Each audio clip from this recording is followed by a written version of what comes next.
বৃষ্টিটা চলে যাওয়ার পরেই ফিনফিনে শীতের দিন শুরু হয়ে গেল। চা বাগানের গাছের পাতা রং পাল্টাচ্ছে আকাশের সঙ্গে পাল্লা দিয়ে। একটা রুক্ষ ভাব মাখামাখি চারপাশে। এখন সূর্য ডুবলেই চোরা পায়ে ঠান্ডা নেমে আসে আকাশ থেকে। রাত 9টাতেই সেটা টের পাইয়ে ছাড়ে। রোদে গরম করে রাখা লেপ কম্বল পৌঁছে যায় খাটে খাটে। এখন আর চাদরে কাজ হয় না। এই সময় বাগানে পাতি তোলার কাজটা বেশ বেড়ে যায়। ফ্যাক্টরির উপর চাপ বাড়ে। মাঝে মাঝেই রাতে কাজ হয় সেখানে। ভুটিয়া পুরো হাতা পুল ওভার নিয়ে রাতে বের হন অমরনাথ। কারো কারো মাথায় ইতিমধ্যেই মাংকি ক্যাপ উঠে গেছে। অনন্তর এখন নিঃশ্বাস ফেলার সময় নেই। মায়ের শরীর এখন নিটল। এক পোঁচ রং পড়ে গেছে ইতিমধ্যে। মাঠের কোণে প্যান্ডেল বাঁধার কাজ চলছে। বাগানের বাবুরা ছুটির পর তার সামনে চেয়ার পেতে বসে নানান আলোচনা করছেন রোজ। পুজোর দায়িত্ব এবার শ্যামলের ওপর। প্রেসিডেন্ট সেক্রেটারি হবার সুযোগ তার নেই, কিন্তু খেটে কাজ তুলতে তার জুরি নেই এ কথা সবাই স্বীকার করে। আজ রাত্রে ঠাকুরকে প্যান্ডেলে আনা হবে। পরশু পুজো। আগামীকাল সারা রাত জেগে মায়ের সাজ শেষ করবে, চোখ আঁকবে অনন্ত। আজ অমরনাথকে রাত 9টায় ফ্যাক্টরিতে যেতে হবে। বিকেলে অফিস থেকে ফিরে চা খেয়ে তিনি এলেন পুজো প্যান্ডেলে। সেখানে তেজেন্দ্র একাই আসর জমিয়েছেন। চাকরি থেকে অবসর নেওয়ার পর সাধারণত সবাই তাকে এড়িয়ে চলে সারাটা বছর, কিন্তু এইসব বারোয়ারি ব্যাপার এলে তিনি মাতব্বরি করতে ছাড়েন না। তেজেন্দ্রর ছেলে, এখন যিনি বড়বাবু, তিনি রয়েছেন দূরে। পিতার সামনে থাকলে তার ব্যক্তিত্ব কম হওয়ার সম্ভাবনা। অমরনাথকে দেখে তেজেন্দ্র বললেন, এসো অমর, তুমি হয়তো কিছুটা মনে করতে পারবে। এদের বলছিলাম পুরনো দিনের কথা। 45 বছর আগে যখন এই বাগানে এলাম, তখন কালী পুজোর কথা ভাবতেই তো পারতাম না। কে পুজো করবে? বাঙালি বলতে তো আমরা 4 জন। না না, হরিপদ তখনও জয়েন করেনি। চৌমাথায় কোনো দোকানও ছিল না হে। বিকেল হলেই ঘরের দরজা বন্ধ করতে হতো। ওই যে তারের বেড়া দেখছো, ওইখানে বসে বাঘ ডাকতো। কুকুরের মতো শেয়াল ঘুরে বেড়াতো এই মাঠে। একটু দূরে দাঁড়িয়ে শ্যামল প্যান্ডেলে পাতা দেখছিল। ত্রিপল বাঁশ সব বাগানেরই। যারা কাজ করছে তাদের পাঠানো হয়েছে ফ্যাক্টরি থেকেই। শ্যামলের কান ছিল এদিকে, তাই প্রশ্ন করে বসল, তাহলে পুজোটা শুরু হলো কিভাবে জ্যাঠামশাই? কেউ প্রশ্ন করলে তেজেন্দ্র খুশি হন। তাছাড়া এই সময়টাতে চাকরির পদ অথবা বয়সের বাদবিচার তেমন একটা করা হয় না। তিনি পাকা চুলে হাত বুলিয়ে বললেন, একবার বড় সাহেব আমাকে ডেকে পাঠালেন। মিল্টন সাহেব চাষ করতে এদেশে আসেন হে। পেটে বিদ্যে ছিল। মিল্টন সাহেব বললেন, বাবু, তুমি কি হিন্দু? আমি বললাম, ইয়েস স্যার, 100% হিন্দু, মুরগিও খাই না। মিল্টন সাহেব খানিকক্ষণ অবাক হয়ে তাকিয়ে বললেন, তবে আদমশুমারিতে বলছে যে এই তল্লাটে কোনো হিন্দু থাকে না, সবাই মুসলমান। আমি তো অবাক। মাঝে মাঝে মুসলিম লীগের লোকজন এসে চৌমাথায় ভিড় জমাট বটে, কিন্তু হাটের দিনে তো আর কিছু তেমন একটা খবর রাখতাম না। সাহেব বললেন, তোমাদের তো অনেক ভগবান শুনেছি। তাদের মধ্যে পছন্দ করে তুমি একটা ভগবানের নাম বলো যার পুজো তোমরা করতে পারো। আমি কোম্পানি থেকে সেই পুজোর খরচ দেব। আমি তো উৎফুল্ল হয়ে বললাম, দুর্গা ঠাকুর আমাদের জননী। সাহেব জিজ্ঞেস করলেন, তার পুজো করতে কত খরচ হবে? বাজেট দাও। আমি দিলাম কাগজে লিখে। দেখে সাহেবের চক্ষু চড়ক গাছ।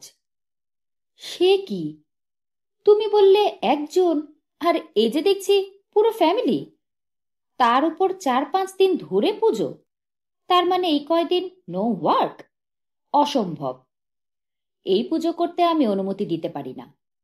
তোমাদের মুশকিল কি জানো? কিছু চাইতে বললে তোমরা মাত্রা ছাড়িয়ে চাও। এমন একটা পুজো করো যার সঙ্গে কোনো ফ্যামিলি থাকবে না এবং একদিনেই শেষ হয়ে যাবে। তখন সব দেবদেবীকে ছেড়ে শ্যামা মায়ের কথা মনে পড়ল। বাজেট দিতেই অনুমতি পাওয়া গেল। তেজেন্দ্র গল্পটা তখনও শেষ করেননি, তা ওর মুখ দেখেই বোঝা যাচ্ছিল। ডাক্তারবাবু জিজ্ঞেস করলেন, কত বাজেট দিয়েছিলেন? 15। বড় সাহেব সেটা কমিয়ে 12 করেছিলেন। তা সেই পুজোয় প্রমাণ করা হলো এই চা বাগানে হিন্দুরা থাকে। বলতে পারো আমিই প্রথম মায়ের পুজো করলাম। 4 জনে মিলে এত বড় পুজো? শ্যামল যেন সন্দেহ দেখালো। 4 জন? চা বাগানের সমস্ত মদেশিয়া কুলি কামিনরা হাত মেলালো। সেই কদিন আর তারা গির্জায় যায়নি। তাজা বলছিলাম, সাহেব এলেন ঠাকুর দেখতে মেম সাহেবকে নিয়ে। 1 মিনিট দাঁড়িয়েই তারা চলে গেলেন। আমাদের তো মাথায় হাত। সাহেব কি কোনো কারণে রেগে গেলেন আমাদের উপরে? সলা পরামর্শ করে সঙ্গে সঙ্গে ছুটলাম চা বাগানের কোণে মিল্টন সাহেবের বাংলোয়। সাহেব আমাকে দেখে বললেন, ছি ছি, কি লজ্জার ব্যাপার! তুমি তো আমাকে বলবে তোমার ভগবান জামা কাপড় পরে না। মিম সাহেবকে নিয়ে তাহলে যেতাম না। তাছাড়া হাজার হোক তিনি একজন নারী, তাকে অত বড় সড়ো করে তৈরি না করে স্বাভাবিক লম্বা করলেই তো পারতে। সাহেবকে বোঝাতে আমার প্রাণান্ত, এসব তো আর তোমাদের ফেস করতে হচ্ছে না হে। এখন মোটা মোটা চাঁদা তুলছো সাপ্লায়ারদের কাছ থেকে, কোম্পানিও কিছু দিচ্ছে, কাউকে জবাবদিহি দেবার নেই। আমাদের সেই সময়টাই ছিল আলাদা। সেই সময় যদি চেষ্টা না করতাম, এখন তোমরা কি ফল ভোগ করতে পারতে? আজকাল তেজেন্দ্র যে কোনো প্রসঙ্গ এইভাবে খোঁচা দিয়ে শেষ করেন। বুড়ো মানুষ, ভাসান পর্যন্ত তার বকবকানি শুনতে হবে। অমরনাথ সরে যাচ্ছিলেন, কিন্তু তেজেন্দ্র ছাড়বার পাত্র নন। চেয়ার ছেড়ে তিনি উঠে এলেন। অমরনাথ ঘাড় গড়িয়ে দেখলেন দীপা মায়ের মূর্তির সামনে ছেলেগুলোর সঙ্গে দাঁড়িয়ে। তেজেন্দ্র বললেন, অমরনাথ, তোমার সঙ্গে দুটো কথা আছে। বলুন। অমরনাথ দেখলেন অন্য বাবুরা নিজেদের মধ্যে হাসাহাসি করছেন। তেজেন্দ্র যতদিন ক্ষমতায় ছিলেন তখন কেউ সাহস পেত না এমন করতে। প্রাক্তন বড়বাবু এবং বর্তমান বারবাবুর কথা হিসেবে এখনো সামনাসামনি কেউ কিছু বলে না, কিন্তু বেশি কথা বলার স্বভাব অবসর নেওয়ার পর তৈরি হওয়ায় লোকে ওকে নিয়ে আড়ালে মশকরা করে। মানুষ নিজেই নিজের সম্মান হারাতে সাহায্য করে। তেজেন্দ্র বললেন, তোমার মায়ের বয়স হয়েছে, বৌমা সংসার ধর্ম নিয়ে ব্যস্ত। তিনি তো অনেক দিন ধরে সেবা যত্ন করে এসেছেন। এখন বৌমার পালা, তুমি তার দিকে নজর দাও। অমরনাথ কিঞ্চিত অপ্রস্তুত। আমি আপনার কথা ঠিক বুঝতে পারছি না। তেজেন্দ্র অমরনাথের কাঁধে হাত রাখলেন। সেদিন তোমার মায়ের সঙ্গে কথা হচ্ছিল, মনে হলো তীর্থে যাওয়ার শখ খুব। একবার ওকে নিয়ে তীর্থে ঘুরে এসো। এই কাশী, বৃন্দাবন, হরিদ্বার। হরিদ্বারে অবশ্য আমি যাচ্ছি, আমার সঙ্গেই যেতে পারো তোমরা। অমরনাথ এবার অবাক। জ্ঞান হবার পর তিনি কোনোদিন মনোরমার মুখে এমন অভিলাষের কথা তো শোনেননি। মনোরমা তাঁকে বা অঞ্জলিকে না জানিয়ে তেজেন্দ্রকে বলতে গেলেন কেন? মন খারাপ হয়ে গেল তার। তেজেন্দ্র বললেন, আর দ্বিতীয় কথাটি হলো দীপাকে নিয়ে।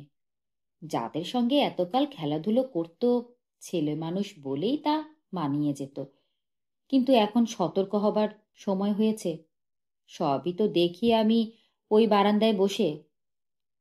আপনি কি বিশেষ কিছু দেখেছেন? অমরনাথ বিরক্ত গলায় প্রশ্ন করলেন। না, ঠিক তেমন নয়, তবে যেভাবে হুড়োহুড়ি করে তা উচিত নয়। তেজেন্দ্রর কথা শেষ হওয়া মাত্র দীপা দৌড়ে এলো এর কাছে। বাবা, কাল রাত্রে যখন ঠাকুরের চোখ আঁকা হবে তখন আমি মণ্ডপে আসব। কেন? অমরনাথ বিরক্তি এড়াতে পারলেন না। সবাই বলছে সেই সময় নাকি কালী ঠাকুরের শরীরে ভগবান এসে যায়। কখন চোখ আঁকা হবে তার ঠিক নেই। যাও, বাড়ি যাও। বলো না আসবো কিনা। বিশু বলেছে চোখ আঁকার আগে আমাকে বাড়িতে গিয়ে ডেকে আনবে। তুমি হ্যাঁ বললে মা আর কিছু বলবে না। দীপা খুব সাহস করে কথাগুলো বলে যাচ্ছিল। অমরনাথ আর নিজেকে সামলাতে পারলেন না। চাপা গলায় ধমকে উঠলেন, বড্ড বাড়াবাড়ি করছো, যাও, এখনই বাড়ি চলে যাও। দীপা অবাক চোখে অমরনাথকে দেখে আচমকা ঘুরে নিজেদের কোয়ার্টার্সের দিকে দৌড়ে চলে গেল। অমরনাথ তেজেন্দ্রর কাছ থেকে সরে এলেন এবং তখনই তিনি হরিদাস বাবুর সামনে পড়ে গেলেন। অমরনাথ বললেন, হরিদাস দা, আমি ভাইফোঁটার পরই জলপাইগুড়িতে যাব ওদের সঙ্গে কথা বলতে। আপনি যদি একটু জানিয়ে দেন তাহলে ভালো হয়। হরিদাসবাবু খুশি হলেন। হ্যাঁ হ্যাঁ, শুভ কাজে অকারণে দেরি করো না। এমন পাত্রের খোঁজ পেলে যে কেউ তো ছুটে যাবে হে। দেরি করলে আবার আঙুল কামড়াতে না হয়। আলো নিবে এলে মণ্ডপে হ্যাজাক জ্বলল। 3টে হ্যাজাক মাঠের চেহারাটা পাল্টে দিল লহমায়। বাবুরা চাদর মুড়ি দিয়ে এখনো আড্ডা মারছেন। তেজেন্দ্র ফিরে গেছেন কোয়ার্টার্সে, হিম পড়েছে বলে। অনন্ত হ্যাজাকের আলোয় এখনো কাজ করে যাচ্ছে। একসময় সে হাঁকল, ঠাকুর তোলো গো। অমরনাথের হঠাৎ একটা কাঁপুনি এলো। চুপচাপ একপাশে বসেছিলেন তিনি। অনন্তর হাঁকটা কানে যাওয়া মাত্র শরীরে শিরশিরানি ছড়িয়ে পড়ল। সবকিছুরই একটা সময় আসে, আর তখন ঈশ্বর নীরবে হাঁক দেন। যে মানুষ সেটা শুনতে পায় তার চেয়ে সুখী কেউ নেই। সময়ের ডাক সময় পেরিয়ে গেলেই বা না এলেই আমাদের কানে আসে যে। পাশে বসা নবনী জিজ্ঞেস করল, কি হলো অমরদা, শরীর খারাপ করছে? অমরনাথ চমকে উঠলেন। না তো। নবনী বলল, আপনি এমনভাবে কেঁপে উঠলেন যে আমার মনে হলো কিছু একটা হয়েছে। অমরনাথ হাসার চেষ্টা করলেন। না হে, ওই অনন্ত আচমকা এমন হেঁকে উঠল যে। কথা শেষ করলেন না অমরনাথ। নবনী মুখ ঘুরিয়ে নিল। অমরনাথের মনে পড়ল লালবাবুর কথা। বেলা যায় শুনে ভদ্রলোক এক বস্ত্রে বাড়ি থেকে বেরিয়ে গিয়েছিলেন, কিন্তু কাঁপুনিটা তার শরীরে যত তাড়াতাড়ি এলো, মিলিয়ে যেতে তার চেয়ে বেশি সময় নিল না। মণ্ডপে নিয়ে আসা হলো রংবিহীন কালী ঠাকুরকে। উত্তপ্ত শ্যামলেরই, তারই হাঁকাহাঁকি সবাইকে ছাপিয়ে যাচ্ছিল। এর মধ্যে ঘাস থেকে, দেওদার চাপার গাছ থেকে অজস্র শ্যামাপোকা ছুটে এসেছে হ্যাজাকগুলোর গায়ে। অমরনাথ প্রায় নিঃশব্দে চলে এলেন কোয়ার্টার্সে। বাইরের দরজা শক্ত করে ভেজানো ছিল, সামান্য চাপ দিতে খুলে গেল। বাইরের ঘরে জাম্বো হারিকেন জ্বলছে। ভেতরের বড় ঘর থেকে অঞ্জলির গলা ভেসে এলো, মা, কাল 14 কষাটা আপনি করুন। গতবার আপনার ছেলের আমার রান্না ভালো লাগেনি। মনোরমা বললেন, 14 রকম শাক একসঙ্গে ভেজে নেবে, এর আবার রান্না কি আছে? 14টা প্রদীপ তোলা আছে, কাল সলতে পাকিয়ে নিলেই হবে। আর হ্যাঁ, শাকগুলো যখন বুধুয়া তুলবে তখন তুমি একটু দাঁড়িয়ে থেকো, নইলে জংলা পাতা মিশিয়ে দেবে। অঞ্জলি বলল, না না, আমি ওকে বলেছি 14 রকম শাক আলাদা করে ভাগ করে রাখবি, আমি দেখার পর তারপর মেশাবি। ঘরে পা দিতে অমরনাথের বিদ্যাসাগরী চটিতে মচমচ শব্দ উঠল। সঙ্গে সঙ্গে ভেতরের ঘরের আলাপ থেমে গেল। অমরনাথ মুখ তুলে বড় ঘড়িতে সময় দেখে চেয়ারে গিয়ে বসলেন। খবরের কাগজটা টেনে হেডিং দেখলেন, বিধানচন্দ্র রায় জওহরলাল নেহরুর সঙ্গে উদ্বাস্তু সমস্যা নিয়ে আলোচনায় বসবেন। কাগজ রেখে দিয়ে অমরনাথ ডাকলেন, মা। মনোরমার সাড়া এলো, বল। একবার এই ঘরে আসবে? যতটা সম্ভব নরম গলায় প্রশ্নটা করলেন অমরনাথ। মনোরমা উঠে এলেন দরজায়। কি হয়েছে? তোমার সঙ্গে কথা ছিল। কি কথা বল? না, মানে আমি তো জানতাম না তোমার তীর্থ দর্শনের বাসনা হয়েছে। তুমি কি ঠিক করেছো কোন কোন তীর্থে যেতে চাও? মুখ না তুলেই প্রশ্ন করলেন অমরনাথ। আমি তীর্থ দর্শন করতে চাই? কি আজে বাজে কথা বলছিস! ঝাঁঝিয়ে উঠলেন মনোরমা। আমি তো তাই শুনলাম। ফেব্রুয়ারি মাসের আগে আমি তো ছুটি পাবো না। তার উপর যদি বিয়ের দিন স্থির হয়ে যায়, মানে খরচ টরচ তো হবে। তবু তোমাকে নিয়ে যেতে পারবো ছুটি পেলে। এ থেকে ব্যবস্থা করলে নিশ্চয়ই থাকার জায়গা পাওয়া যাবে। আমি তীর্থে যেতে চেয়েছি এ কথা তোকে কে বলল? পুরনো বড়বাবু। কি বললেন তিনি? এইসব কথাই। তোমার যাওয়ার ইচ্ছে হয়েছে, আমি খবর রাখছি না। উনি নিজেও নাকি হরিদ্বারে যাচ্ছেন। তোমাকে তো কখনো এইসব কথা বলতে শুনিনি। অমরনাথের কথা শেষ হওয়া মাত্র পেছনের দরজায় দাঁড়িয়ে অঞ্জলি প্রচণ্ড জোরে হেসে উঠল। মুখে হাত চাপা দিয়েও সে নিজেকে সামলাতে পারছিল না। হতভম্ব অমরনাথ জিজ্ঞেস করলেন, কি হলো? মনে হলো মনোরমাও কিঞ্চিত অপ্রস্তুত। চাপা গলায় বললেন, আহ, বৌমা। অঞ্জলি হাসি নিয়ে বলল, ওই বুড়োর মতিভ্রম হয়েছে। মা কিছুই বলেনি। উনি গায়ে পড়ে নানান উপদেশ দিয়ে বললেন হরিদ্বারে যাচ্ছেন। বোধহয় খুব শখ হয়েছে মাকে সঙ্গে নিয়ে যাওয়ার। বেটা ছেলের জাতটাই এমন। মনোরমা এবার থমকে উঠলেন। যা মুখে আসছে তাই বলছো তুমি? ঠিক কথাই বলছি মা। আপনাকে একা পেয়ে বলে দেখলো লাভ হচ্ছে না, তাই আপনার ছেলেকে তাতাতে লাগলো। আর তুমিও এমন কান পাতলা মানুষ, তাই বিশ্বাস করে ফেললে। আশ্চর্য। অমরনাথ মুখ নিচু করে বসেছিলেন। মায়ের দিকে তাকাতে তার লজ্জা করছিল। তেজেন্দ্র চিরকালই চুকলিখোর, ধান্দাবাজ। যখন চাকরিতে ছিলেন তখন অনেক কষ্টে মানিয়েছিলেন অমরনাথ। তেজেন্দ্র অন্তত 3 জন বাবুর চাকরি খেয়েছেন সাহেবের কাছে লাগিয়ে। সেসব অবশ্য অনেকদিন আগের কথা। কিন্তু এই বয়সে যে তিনি মনে মনে অমন ভাবনা পোষণ করেন, তা ভাবতেই শরীর শক্ত হয়ে গেল অমরনাথের। মনোরমা ছেলের মুখের দিকে তাকিয়ে সেটা অনুমান করলেন। আমার বাবা এখন কোথাও যাওয়ার বাসনা নেই। মরার আগে শুধু একবার জন্মস্থানটা দেখতে যাব, তাই দেখাস। অঞ্জলি বলল, সেটা তো মালবাজার, এখান থেকে আর কতটুকু? মনোরমা মাথা নাড়লেন। না, মালবাজারে আমার বাবা চাকরিতে বদলি হয়ে এসেছিলেন। ছেড়ে দাও এসব কথা। তুই তো গুদামে যাবি। বৌমা, খাবার দিয়ে দাও। একটু পরে। দীপা কোথায়? অমরনাথ প্রসঙ্গ পাল্টাতে গিয়ে আরেকটা অস্বস্তিতে পড়লেন। দীপার নামটা মুখে আনা মাত্র মনে হলো মেয়েটাকে যেন একটু বেশি বকেছেন তখন।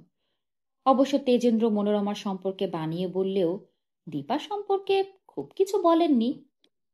বিশু খোকনদের সঙ্গে মেলামেশা ওর চোখে খারাপ লাগার আগে মনোরমারই লেগেছে। আর তো কদিন। অঞ্জলি জবাব দিল, কিছুক্ষণ আগে ছুটতে ছুটতে বাড়ি ফিরল। বলল কিছু খাবে না, শরীর খারাপ। একটু আগে দেখলাম মায়ের ঘরে বই নিয়ে বসেছে। কাছে পিঠে নেই তো? অঞ্জলি মুখ ঘুরিয়ে বলল, না। অমরনাথ বললেন, বসো মা।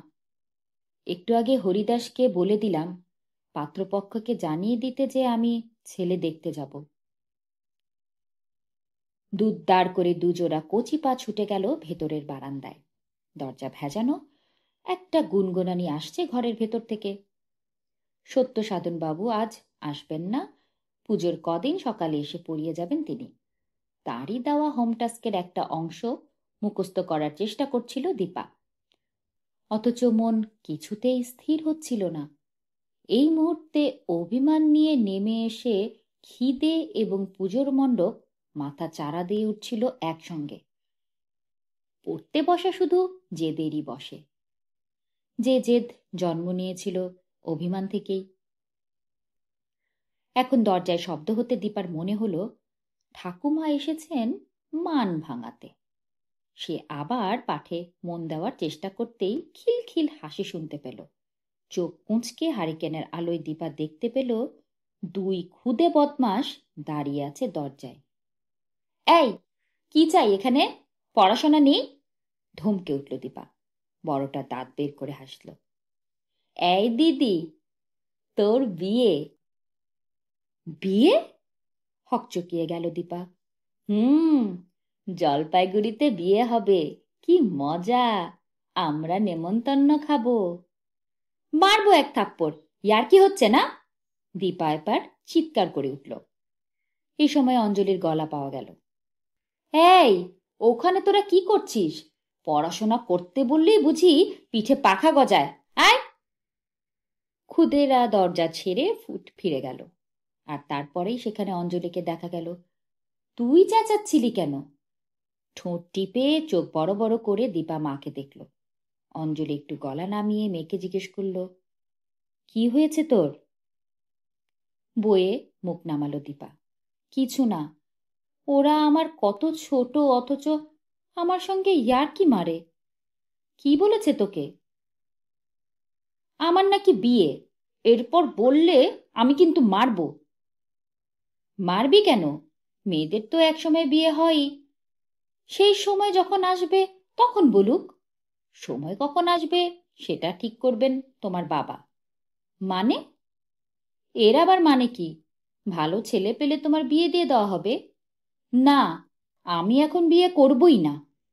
তাহলে কি বাড়ি বাড়ি বাসন মেজে বেড়াবে? আমি পড়ব, চাকরি করব।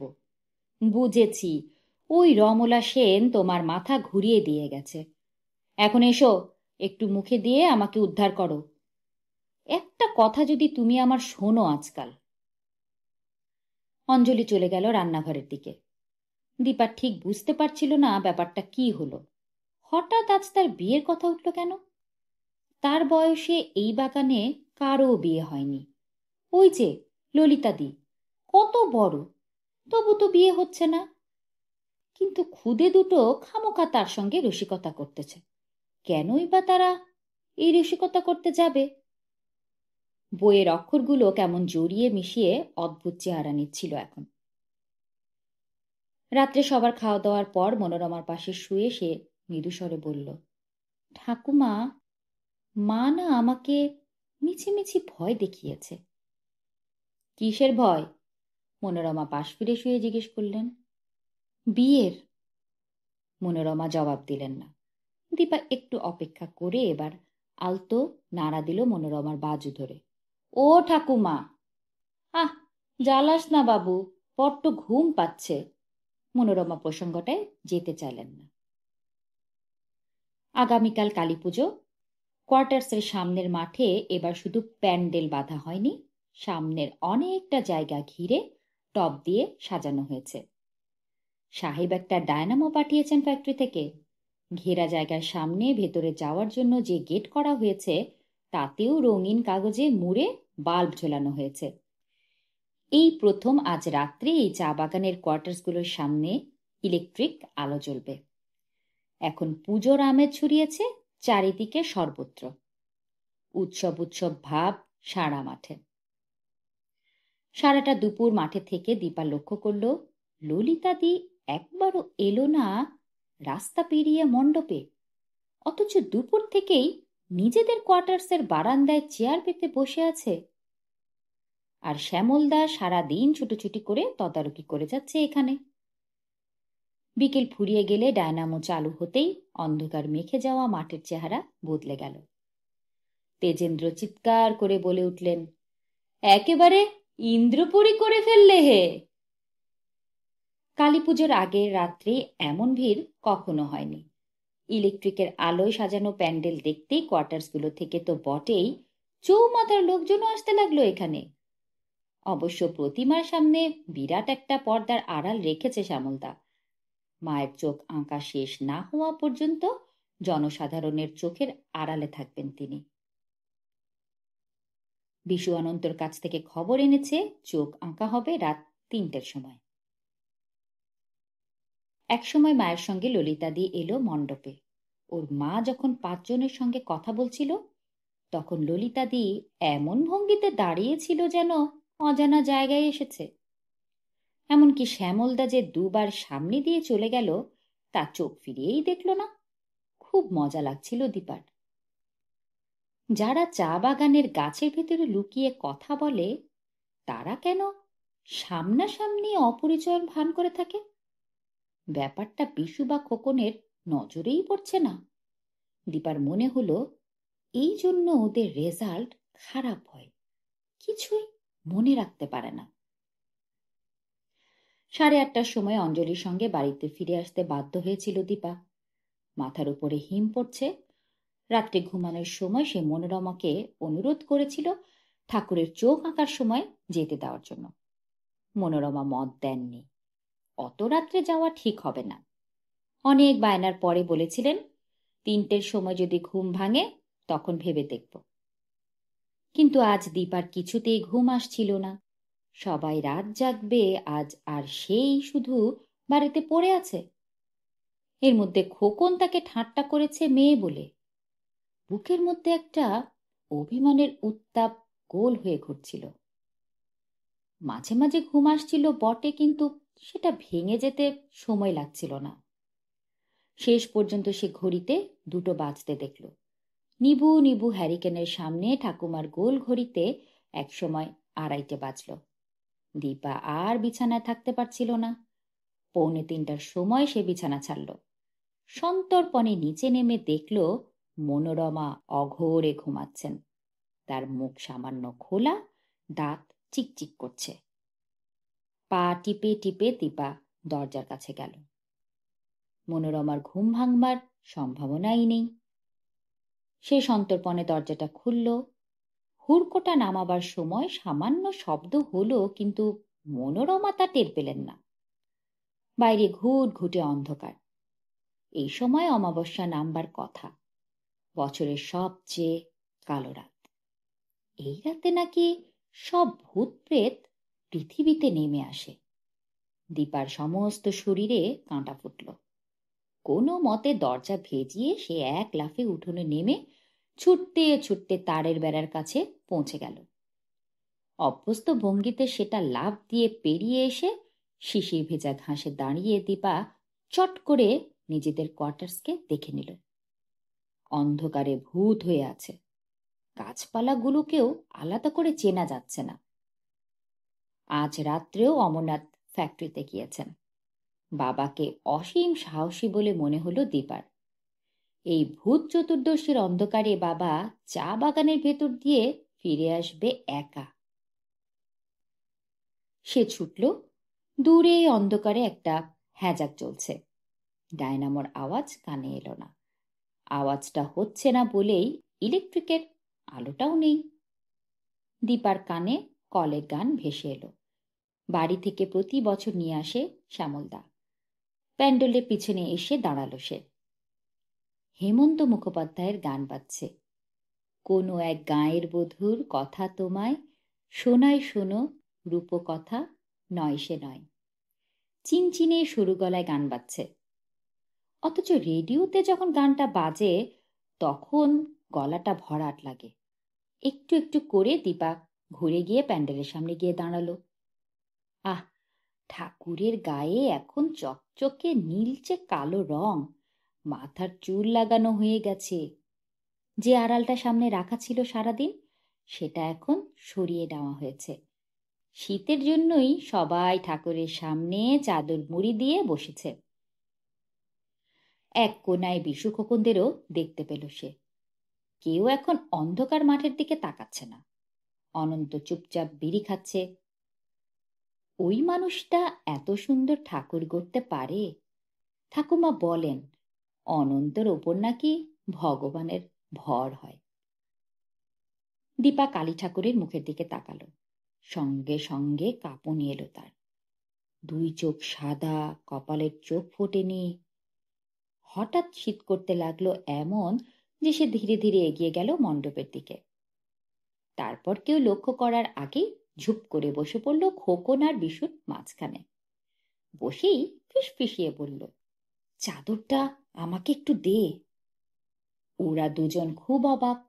খোকন বলল, কি করে এলি? তোর মা কিছু বলেনি? কেউ জানে না, সবাই ঘুমোচ্ছে, ফিসফিস করে জবাব দিল দীপা। এই রাত্রে একা একা এলি তুই? হুম। কি সাহস রে! আমার ঘুম পাচ্ছে, কিন্তু একা বাড়িতে যেতে সাহস পাচ্ছি না। মায়ের কোলে বসে দুধু খা, যা। কথাটা বলে দুজনের চাদরের বাড়তি অংশ টেনে নিয়ে নিজের শরীরে জড়ালো দীপা। এখন তিনটে শরীর পরস্পরের উত্তাপ পাচ্ছে। শীত থেকে রেহাই পেয়ে দীপার আরাম লাগছিল। এই সময় শ্যামলদা বিরাট কেটলি আর কয়েকটা গ্লাস নিয়ে প্যান্ডেলে ঢুকল। নাও অনন্তদা, গলা ভিজিয়ে নিয়ে তোমার কাজ শেষ করো। চা দেখে বড়দের মধ্যে উল্লাস দেখা গেল। শ্যামলদা এবার এদিকে তাকিয়ে বলল, কি রে, খুব বড়দের সঙ্গে তাল দিয়ে রাত জাগছিস? চা খাবি নাকি? তিনজনে একসঙ্গে মাথা নেড়ে না বলল। ওদিকে তখন চোঙা গ্রামাফোনে রেকর্ড পাল্টানো হয়েছে, অন্ন দে, অন্ন দে। সঙ্গে সঙ্গে শ্যামলদা ধমকালো, এই, মাঝরাতে আর অন্ন চাইতে হবে না, অন্য রেকর্ড বাজাতো। রেকর্ড পাল্টানো হলো। এবার যে গান বাজলো তা দীপার খুব ভালো লাগে। চাঁদের হাসির বাঁধ ভেঙেছে। চা খেয়ে একটা বড় টুলের উপর উঠল অনন্ত। খুব দ্রুত তুলির আঁচড়ে মায়ের দুটি চোখ আঁকা হয়ে গেল। সঙ্গে সঙ্গে মুখখানার চেহারা পাল্টে গেল। সেদিকে তাকিয়ে হঠাৎ দীপা জিভ বের করল। বিশু সেটা লক্ষ্য করে ধমকালো, হেই, জিভ ঢোকা। কেন? জিভটা টেনে নিল দীপা চটপট। মা কালীকে ভেঙাচ্ছিস? কপালের চোখ আঁকা না হলে মা কালী হয় না। দীপা মাথা নেড়েই বিরক্ত হলো। এই খোকন, ঠেলিস না, ঠিক হয়ে বস। পায়ের তলায় ত্রিপল তবু উঁচু হয়ে বসেছিল সে। হঠাৎ মনে হলো পেটের ভেতরটা কেমন করে উঠল। অনন্ত এবার গলা তুলল, গান বন্ধ করো ভাই, এবার মায়ের তৃতীয় নয়ন জাগ্রত হবে, খুব মনোসংযোগ দরকার, কেউ কথা বলবে না।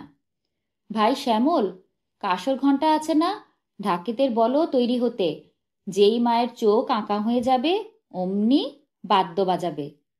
শ্যামলদা উত্তেজিত হলো, একটু দাঁড়াও অনন্তদা, এই যে ঢাকি ভাই, ওঠো ওঠো, আমি ইশারা করা মাত্র বাজাতে আরম্ভ করবে। ঘুম ভাঙা মুখে বিরক্তি এনে ঢাকি ঠাকুরের পেছন থেকে বেরিয়ে এসে বলল, আমাকে আর ইশারা করতে হবে না, 25টা পুজো পার করলাম। শ্যামলদা বললেন, মেয়েরা তো কেউ নেই, তোরা কেউ উলু দিতে পারিস? 2-3 জন চেষ্টা করবে বলল। বিশু সামান্য চাপ দিল দীপার গায়ে, তুই পারিস না? চুপ, আমি আছি বলবি না।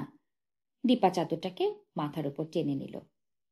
অনন্ত হাত জোর করে প্রণাম করল, মা, মা আমার, এই অধমের সব পাপ ক্ষমা করো মা, তুমি তোমার অলৌকিক দৃষ্টিতে সমস্ত অতীন্দ্রিয় বিষয় দেখে নাও মা গো। ঝুঁকে সহকারীর বাড়ানো থালা থেকে রং তুলে নিল অনন্ত। এখন চারপাশ নিস্তব্ধ। দীপার বুকের মধ্যে উত্তেজনার মাদল বাজছে। সে উদ্গ্রীব হয়ে কালী ঠাকুরের কপালের দিকে তাকিয়ে। অনন্তের আঙ্গুলের সঞ্চালনে একটু একটু করে রেখা ফুটে উঠছে সেখানে। চোখের আদল ভেসে এলো। দীপা আচমকা দাঁড়িয়ে পড়ল। শ্যামলদা মুখ ফিরিয়ে তাকে দেখে অবাক। এই মুহূর্তে কথা বলা বারণ বলে ইশারা করল দীপাকে বসে পড়ার জন্য। দীপা সেটা লক্ষ্যই করল না। অনন্ত এবার চোখের মণি আঁকছে। দীপা দম বন্ধ করল। তার পেটের অস্বস্তিটা এখন নিচে নামছে, কনকন করছে সেখানে। হঠাৎ অনন্ত চিৎকার করে উঠল, মা, মা গো! আর সঙ্গে সঙ্গে ঢাক বেজে উঠল। শ্যামলদা চিৎকার করল, কালী মা কি জয়! সেই প্রচণ্ড শব্দ তরঙ্গের মধ্যে দীপা অসহায় মুখে দাঁড়িয়েছিল। মায়ের মুখের চেহারা পাল্টে গিয়েছে একেবারে। তিনি তার জ্যোতির্ময়ী রূপ নিয়ে দীপার দিকে তাকিয়ে যেন হেসে উঠলেন। ঢাক বাজছে, কাঁসর বাজছে, কালী মায়ের জয়ধ্বনি চলছে। অন্ধকার ভেদ করে তেজেন্দ্র চিৎকার করলেন, মায়ের তৃতীয় নয়ন আঁকা হয়ে গেল নাকি শ্যামল? হ্যাঁ জ্যাঠামশাই, শ্যামলদা জবাব দিল। লুঙ্গি পরে চাদর জড়িয়ে তেজেন্দ্র এসে দাঁড়ালেন মণ্ডপে। বাহ, চমৎকার! মা, মা গো! তিনি নমস্কারের ভঙ্গিতে মাথা নোয়াতেই দীপা চট করে বেরিয়ে পড়ল মণ্ডপ থেকে। এই সময় দূরে একটা সাইকেলের আলোকে এগিয়ে আসতে দেখল সে। দেখা মাত্র দৌড় লাগালো দীপা, পাগলের মতো। এখন অন্ধকার পাতলা, শুকতারা উঠে গেছে, আকাশের চেহারাটা পাল্টে গিয়েছে। সারা রাত ডিউটি করে ফেরার পথে মণ্ডপে দাঁড়াবেন ভেবেছিলেন অমরনাথ। ঢাকের আওয়াজেই বুঝছিলেন মায়ের কপালের চোখ আঁকা হয়ে গেছে, অমাবস্যা পড়েছে।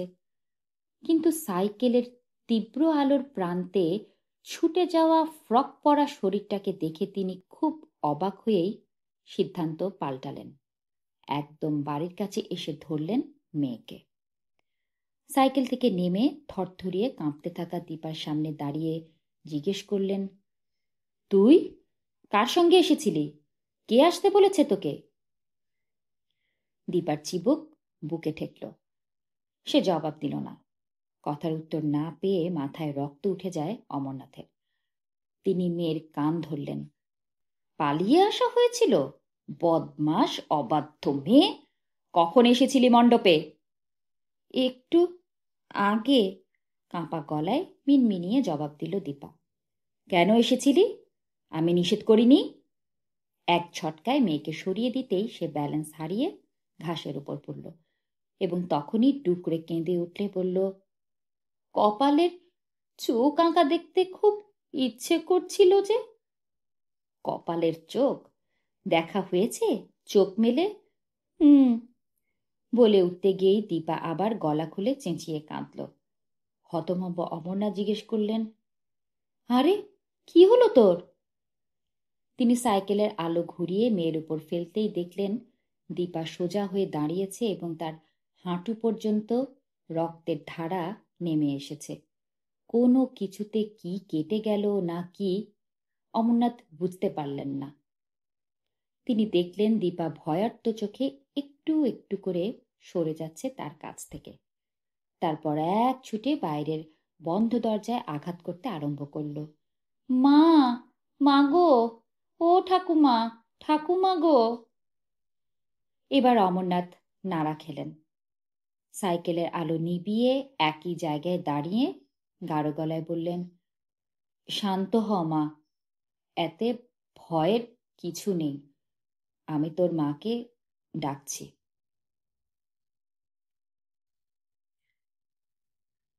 এতক্ষণ পড়ছিলাম সমরেশ মজুমদারের জনপ্রিয় উপন্যাস সাতকাহনের প্রথম অধ্যায়ের পর্ব 6।